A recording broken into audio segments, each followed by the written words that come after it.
السلام علیکم پیارے دوستو۔ زبان کا گھاؤ تیر کے گھاؤ سے زیادہ تکلیف دہ ہوتا ہے۔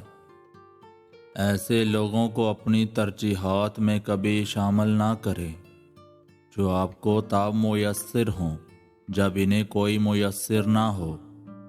قیامت کے دن غریب ہمسایہ امیر ہمسائے کے دامن گیر ہوگا۔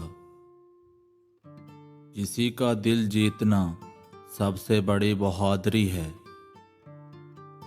ہم جتنا مرضی مطالعہ کریں ہمیں ہماری لا علمی کا پتہ لگتا ہے۔ ایسی خوشی سے دور ہو جو کل کو کانٹے کی طرح دکھ دے۔ دوسروں کی کامیابی پر پریشان ہونے کی بجائے ان کی حوصلہ افزائی کریں۔ اگر تمہارا کھانا حسب خواہش نہ ہو تو اس کو برا مت کہو۔